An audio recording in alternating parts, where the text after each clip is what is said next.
Y seguimos en este bloque con ciberpatrullaje. Esta medida que anunció hace unos días la ministra Frederick de Seguridad sigue dando que hablar. ¿Qué pasó? Bueno, recién veíamos con Sol un montón de, mientras se multiplican las denuncias de abusos policiales, hubo una novedad que es que en la ciudad de Balcarce, Kevin Guerra, de 20 años, que no pudo acceder al beneficio de 10.000 pesos que necesitaba y se expresó de una manera irónica en Twitter, fue procesado la semana pasada por el supuesto delito de intimidación pública. ¿Escucharon bien? Que según el artículo 211 del Código Penal prevé una pena de hasta 6 años de prisión. Tenemos un audio exclusivo de Kevin Guerra de una entrevista para La Izquierda Diario. Veámoslo, escuchemos lo que dijo. Yo la verdad estaba durmiendo la siesta, me llama mi mamá muy asustada y no entendía nada. Yo recién me despertaba a la siesta, me dijo que estaba la DDI en la puerta de mi casa y yo no me encontraba en mi domicilio, porque todavía no estoy en mi domicilio. Estoy pasando la cuarentena en la casa de mi novia. No, me explicaron como que yo estaba incitando a la violencia o al público, no entendí nada, digo la verdad, y es más. Quiero aclarar algo, yo firmé algo que ni siquiera sabía qué estaba firmando, nunca me leyeron el papel, en ningún momento leyeron lo que yo estaba firmando. ¿Sabes lo que me dijeron? Al presidente no le gustó Tut. Teniendo dos dedos de frente, siendo un poquito coherente, alguien que va a saquear o que va a hacer algo malo no lo va a publicar en su red social y me dijeron que puedo ir presos de 2 a 6 años de prisión por incitar al público a saqueo. Pero real, esta es la primera víctima de este gobierno de ciberpatrullaje, de la política de ciberpatrullaje. La entrevista la pueden encontrar completa a Kevin, que le hizo nuestro colega Daniel Satur, está en La Izquierda Diario. Pero también ayer hubo una entrevista radial a Patricia Bullrich en el programa Pasaron Cosas de Alejandro Berkovich. Escuchemos a ver qué dijo Patricia Bullrich ayer. Yo dije, el ciberpatrullaje es correcto. A mí me parece que el Ministerio de Seguridad actuó bien. No, yo siempre dije que el ciberpatrullaje estaba bien. Mira que yo he tenido mucha diferencia con la ministra Frederick. Sí, lo sé, pero por eso le empecé por ahí la entrevista. En esto la banco. Me parece bien. En esta decisión la banco. La banco. ¿Cómo no la va a bancar? Si inauguró Patricia Bullrich un montón de detenciones en redes sociales. Bueno, pero para hablar de este tema estamos en comunicación con Beatriz Busaniche. Ella es licenciada en Comunicación Social, docente de la UBA. Es parte de la Fundación Vía Libre, que es una organización dedicada a la defensa de los derechos fundamentales sobre el uso de tecnologías de información y comunicación. Le sugerimos a toda la audiencia que la sigan en redes sociales, en Twitter, es Bea Busaniche, que hace unos tweets muy interesantes y unos hilos muy interesantes sobre este tema y otros. Hola Beatriz, acá te habla Jessica Calcaño, ¿nos estás escuchando? Hola, sí, ¿qué tal? Sí, te escucho perfecto, muchas gracias. Ah, buenísimo. Bueno, bienvenida y muchas gracias por esta comunicación. Lo primero que te... Hola. Ahí dejé de escucharte. Ah, ahí está. No, te quería, bueno, te da la bienvenida Beatriz y muchas gracias por la comunicación. Primero te quería pedir una primera impresión sobre esta noticia de la causa de Kevin Guerra.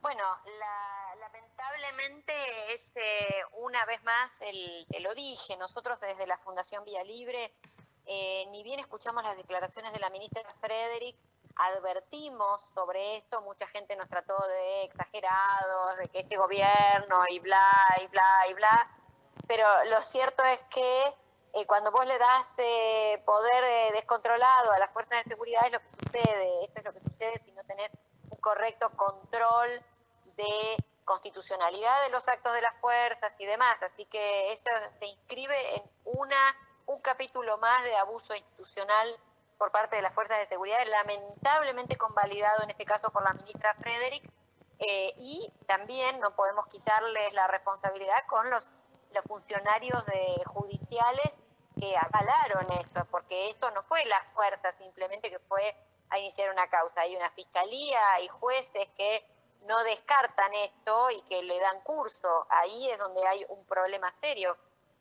Así que sí, la verdad es que para nosotros es absolutamente repudiable lo que pasó con este chico, pero no nos sorprendió en lo más mínimo. Claro, bueno, y en uno de los tweets que leía, decías que el ciberpatrullaje en realidad es una práctica que se llama inteligencia de fuente abierta. Te quería preguntar en qué consiste más precisamente esta práctica. Sí, nosotros somos muy poco amigos de los eufemismos o los nombres de fantasía. El ciberpatrullaje es un nombre de fantasía que lo venía utilizando la ministra Bullrich, como bien dijeron antes, que avaló también esta acción por parte del Ministerio de Seguridad actual. El ciberpatrullaje es un eufemismo para camuflar algo que es una práctica de inteligencia, que es la primera instancia de los procesos de inteligencia, que es la recolección de información. El tema es que cuando vos lo llamás ciberpatrullaje, lo homologás a, bueno, el oficial que está circulando por la calle y que puede eventualmente ser testigo de un delito en flagrancia y que eso lo obliga a actuar. Pero eso no es la analogía que hay que hacer. Lo que ocurre es que esto es una forma de inteligencia. Técnicamente es inteligencia de fuente abierta. ¿Qué significa? Que se hace inteligencia, es decir, el procedimiento de recopilar, procesar y analizar información, pero en este caso se hace de fuentes públicas. Esto también se llama inteligencia de redes sociales, son distintos tipos de inteligencia que han cobrado mucha fuerza en los últimos años a partir de que la ciudadanía vuelca permanentemente su expresión a estos medios que son una forma de esfera pública, pero con ciertas limitaciones. Si tuviéramos que homologar esto, como hizo la ministra, a la gente que está circulando por el espacio público, lo que deberíamos decir es que ese agente, por ejemplo, tomaría fotografías cada vez que nosotros entramos y salimos de nuestro domicilio, porque estamos en el espacio público, entonces podría decir, bueno, tomarte fotografías, estás en el espacio público, eso es espionaje ilegal. Podríamos homologarlo a que un agente de las fuerzas de seguridad se acercara cuando estamos en la plaza conversando con nuestros vecinos, paseando el perro, teniendo una conversación, se acercara a medio metro de distancia y empezar a tomar notas de lo que conversamos, o infiltrar a agentes en una protesta pública, en una movilización callejera, mezclar a agentes que estén ahí tomando, bueno, quiénes somos, por qué llegamos, de dónde venimos, todo. Eso es hacer inteligencia ilegal en la Argentina. Y es a eso a lo que hay que homologar el ciberpatrullaje y no al funcionario policial que está caminando por la calle y simplemente va mirando lo que ocurre y actúa en el caso de ver un caso de flagrancia. Claro, en el caso, una pregunta, discúlpame, bueno, recordamos que estamos hablando con Beatriz Busaniche, especialista en la defensa de los derechos por la información y la tecnología y el uso de tecnología. En el caso de Kevin Guerra, que fue, entonces fue buscan palabras, fue la palabra saqueo, digamos, lo que llamó la atención de las fuerzas policiales. En este caso, porque digo, la inteligencia de fuente abierta se hace de diversas maneras. Sabemos muy poco sobre cómo la hacen aquí en Argentina, porque no sabemos qué tecnologías se compraron, porque todo esto ha sido mantenido bajo un profundo secretismo en los tiempos de Patricia Bullrich, y lo que está usando el ministerio actual es la misma estructura que montó Patricia Bullrich, claro, incluyendo a la misma gente. Esto hay que dejarlo en claro. No hay una ruptura en esto, sino que hay una continuidad incluso en las mismas personas. Esto se hace con técnicas de rastrillaje por palabras y expresiones clave, que se programa para que haya una búsqueda y una alarma cuando esto aparece, y se hace también a mano con una persona que tiene que tener el criterio de ver si la alarma que larga el sistema es real o es, como el caso de Kevin, una ironía. Bueno, el caso de Kevin pasó todo el control humano, el primer agente de la fuerza que debió haberlo visto y haberse dado cuenta que era una ironía, la fiscalía que debió ver que era una ironía, la justicia, el juez que debió ver que era una ironía, y ninguno cumplió con la función. Esto demuestra que este tipo de prácticas no solo generan una intimidación pública, quien genera intimidación pública acá es el Ministerio de Seguridad y las Fuerzas Federales, porque lo que hace es intimidar el ejercicio de un derecho, que es un derecho fundamental, como es el derecho a la libertad de expresión, claro, y la libre opinión. O sea, ahí está la intimidación pública y el amedrentamiento de la esfera pública. Y Beatriz, exactamente al revés. Discúlpame ¿y por qué crees que el Estado mantiene, digamos, este gobierno en continuidad con el anterior en este caso? ¿Por qué llevan adelante estas prácticas? ¿Cuál sería el objetivo para vos? Mira, yo creo que voy a poner como soy una defensora de los derechos, yo presupongo inocencia antes de acusar.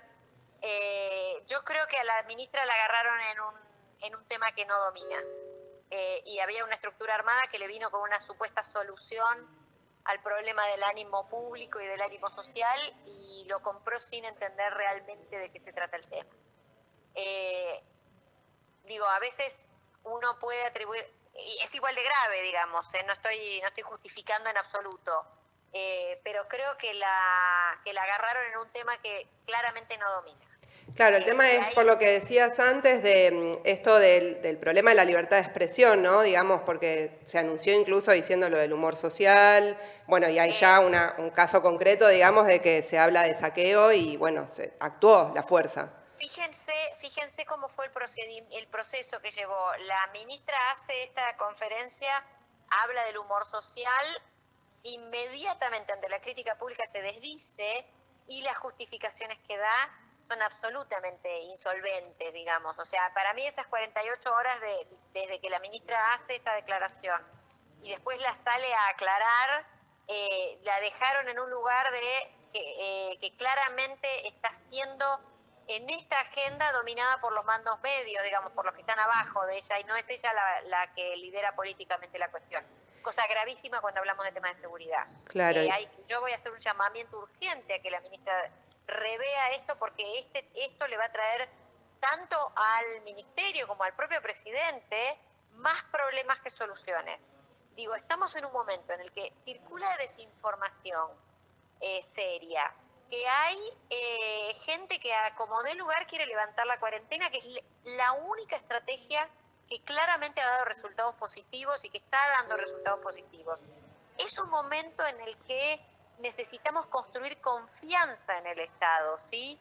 Que necesitamos creerle a las autoridades de salud pública, necesitamos que la ciudadanía tome una actitud proactiva en el cuidado de todas las personas, y eso implica confiar en la información que circula, confiar en que el Estado está haciendo las cosas bien y que no nos va a venir a reprimir. Encerrados en casa, pensando que tenemos un Estado represivo como lo que hemos visto en esto, es el peor de los cultivos que podemos hacer en este caso. Es decir, necesitamos construir un Estado que esté a la altura de la tarea fundamental que le toca a quienes están en el gobierno. Y este tipo de errores son inadmisibles, porque de la pandemia tenemos que salir fortalecidos en el Estado de Derecho. El Estado de Derecho no tiene que estar en cuarentena. El Estado de Derecho es el elemento clave para que podamos salir de esta epidemia lo mejor posible dentro del marco de catástrofe. El Estado de Derecho no puede estar en cuarentena. Claro, y Beatriz, y para finalizar te quería hacer igualmente una última pregunta, que es más también un debate, entiendo, que se está dando en muchísimos países, porque se han lanzado también aplicaciones desde los celulares con la intención inicialmente de controlar la pandemia en varios gobiernos, pero que hay un problema del uso que hacen los estados sobre esa información que se está recopilando hoy en día sobre la población. ¿Qué medidas crees vos que se tendrían que tomar desde ahora en relación a esa información que es privada de las personas y que hoy los estados están reuniendo toda esa información? Exactamente, ese es uno de los temas críticos que con los que tenemos que lidiar, porque yo decía en Twitter el otro día una frase muy corta que es: vigilancia epidemiológica no es vigilancia policial. Claro, o sea, hay que repetir esto hasta el hartazgo. Vigilancia epidemiológica es una cosa, que vos puedas hacer trazas de contactos, de posibles contagiados una vez que encontrás un foco, es fundamental para tomar medidas de contención. La traza de los contactos es clave, poder asegurarte que quien llega del exterior cumpla la cuarentena. Hay un montón de cuestiones que es necesario hacer, pero que es necesario hacer bien. Y cuando decía de la construcción de la confianza en el Estado, justamente vamos a esto. que cada medida que se tome sea transparente, que la administren las autoridades de salud pública y no las fuerzas de seguridad. En una vigilancia epidemiológica, las fuerzas de seguridad tienen que tener el lugar más acotado posible. La vigilancia epidemiológica la tienen que hacer las autoridades sanitarias. Y podemos entender que puede estar el ejército contribuyendo, que pueden estar las fuerzas federales contribuyendo, que puede estar la gendarmería contribuyendo, pero nunca tienen que estar a cargo de la vigilancia epidemiológica y de ninguna de estas cuestiones que tienen que ver con si se quiere, suspensión momentánea de los derechos individuales, porque todos estamos en una suspensión momentánea de nuestros derechos. No estamos en libertad plena de circular por el espacio público. Es un momento excepcional en el cual la custodia del Estado de Derecho debe estar en primera fila. Y en esa custodia del Estado de Derecho tiene que haber información plena de qué hace estas plataformas, qué hacen estas aplicaciones, buscar el método menos intrusivo posible para hacer ese seguimiento y pensar cuál es el problema que quiero solucionar y cuál es la mejor tecnología para eso, la más eficiente, la que menos vulnera derechos de las personas. Estamos en un momento muy complicado en el cual muchas veces reivindicar libertades como las que reivindicamos habitualmente nosotros, y sé que ustedes también, el derecho a la protesta, el derecho a la reunión, el derecho al uso del espacio público sin ser monitoreados, bueno, están en crisis, son derechos que están en crisis, la posibilidad de salir a la calle, la posibilidad de juntarnos, hay un montón de cuestiones que están subsumidos al interés colectivo de la salud pública. Bueno, la transparencia absoluta de esas medidas, el control cruzado de esas medidas y que esas medidas sean tomadas con un argumento de salud pública y sostenidas por las autoridades de salud pública y no por las fuerzas de seguridad. Bien, bueno, muy claro, Beatriz. Te agradecemos muchísimo la comunicación y esperamos seguir, obviamente, cubriendo este tema y cualquier novedad que haya al respecto. Muchísimas gracias. Muchísimas gracias a ustedes y cuídense mucho. Bueno, buenas tardes.